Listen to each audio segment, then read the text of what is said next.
I think of two things when the word starfish comes up. It's either going to be one, Patrick from SpongeBob, or number two, a relaxing position. And this is quite accurate to the IEMs. The TRN Starfish at $50 or 3,000 pesos when not on sale paints an instant picture of a relaxed, balanced, or even a warm, good for anything type of sound. And for what it's worth, this might be an easy recommend to a lot of people. But why is it an easy recommend? Is it worth the $50 price tag? How is it supposed to be relaxed, and how does it compare to the likes of things like the Moondrop Chu 2 and its older brother, the TRN MT4 Pro? Because let's be honest, the TRN Starfish has a lot of competition in the price range, and this needs to offer a lot if it wants to survive.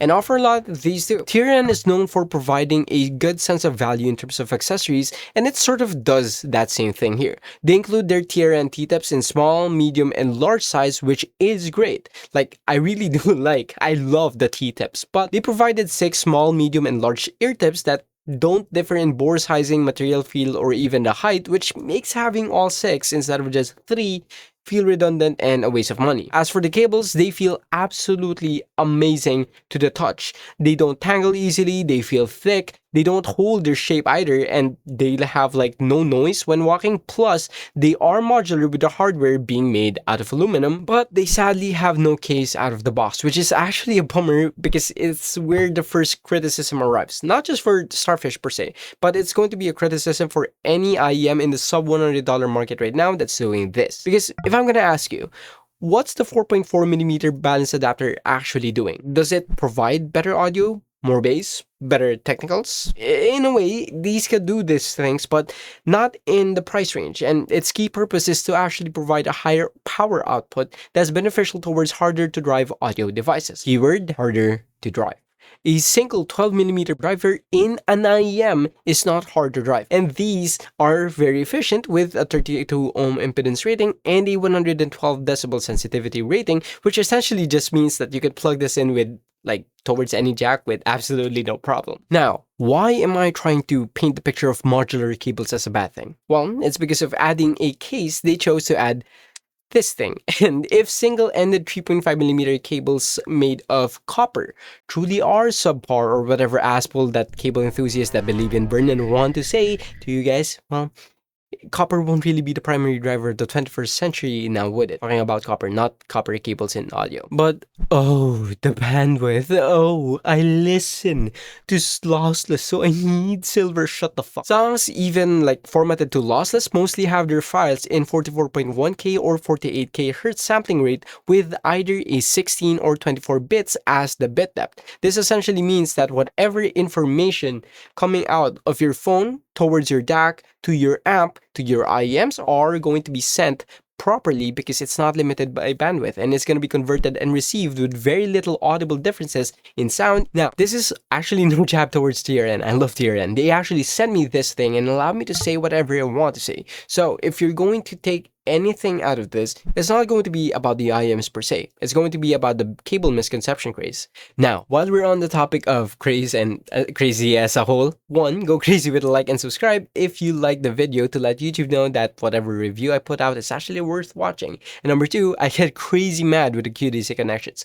I wish they just use a basic proper 2-pin 0.78mm connections, because those tend to not break as fast as the plastic QDC stuff unless you're stupid with it. And those breaking were so irritating for me because the housing on these, though looks a bit weird and can potentially scratch your finger like how I did, is going to be extremely comfortable with the resting part of the housing, not introducing any sort of irritations, at least on my end. Plus, the aluminum faceplate right over here is vented, so humidity is not going to be an issue even after long hours of use. As for the dimensions, top width is at 22.25mm, bottom taper is at 12mm, and the lip diameter is at 5.98mm, making these thickish and tallish at 21.36, around that area. But they are going to be low profile and they are pretty well rounded, so they fit like a glove without even sticking out. Then when it comes to the sound, bass is fulfilling. It's neither too much nor too little, but imagine it like a perfect companion to be with you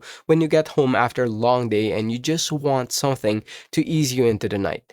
This provides that kind of bass. It's warm, mellow, full, and relaxed, all in the best ways possible. That's paired up with like a more forward-leaning vocal presentation with the emphasis, I believe it was the 2K hertz frequency, resulting in like a vocal forward sound without the whole potential sibilant or like ear-piercing sound, unlike how typical IEM releases do this range with the 3K to 3.5K hertz peak, like my highly acclaimed Moondrop Chu 2 and the CCA Phoenix, which adds even more emphasis to their relaxed, comfortable approach. And then treble rounds it all out in a way that doesn't come off as airy or sparkly, but it's enough to like provide a decent amount of perceived detail without being at your face in terms of the execution, which just comes together in an experience that just feels oh so pleasant when using plus when listening. And that's regardless of the genre you're actually listening to, albeit potentially unnatural or plastically, which like presents sounds, I guess, in a way that sounds fast and precise, but can sound weirder. That same laid-back, pleasant approach like results in a somewhat average technical performance where it is usable for tac shooters that needs precise sound cues,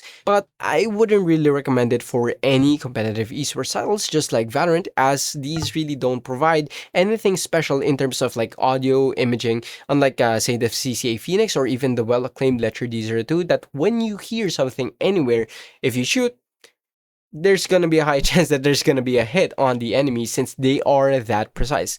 And because like gaming is not really the TRN Starfish's main priority, you're not going to get that sort of performance here. Although where it kind of lacks imaging, I'm not gonna lie, it kind of makes up for in terms of like immersion and soundstage, as despite these feeling like typical earphone soundstage where everything just kind of sounds very close, games just like Batman Arkham Knights double down on like the whole after hours feel that's not going to blow you away in anything, but it just sounds so fun without any drama. And then when it comes to the like sustain and coherence of sound in terms of the speed, these have some unfortunately very noticeable bass smearing in very bassy songs like Royals by Lord, and what that essentially means is like despite an instrument no longer being played, the notes are still going to be lingering around, which causes coherence with other instruments to go down the drain where they sound like they're overlapping and mixing with one another, which is another side effect of the larger driver combined with the warmer tuning that these have. And unfortunately for me, that same side effect also affects the perceived detail retrieval, as since some instruments and sounds are going to be more buried than others, some sounds will naturally get lost in the mix. But then again, these really aren't trying to be detail monsters, unlike the D02 and the Phoenix. Well, I would say that this is actually made for the type of person who simply wants to use IEMs to wind down and relax with the music and not use their music to listen to their gear. And with all of that said, I place this at a B- tier, where it's better than something like the TRN MT4 Pro in terms of sound, but the use case is different versus that and the Chu 2. And if this actually sounds appealing for you, please get them from the links in the description down below. Alright, that's the Starfish. My name is Charles. Thank you TRN Shopee, and thank you for watching. Also, please take care, especially if you're from the Philippines, and goodbye.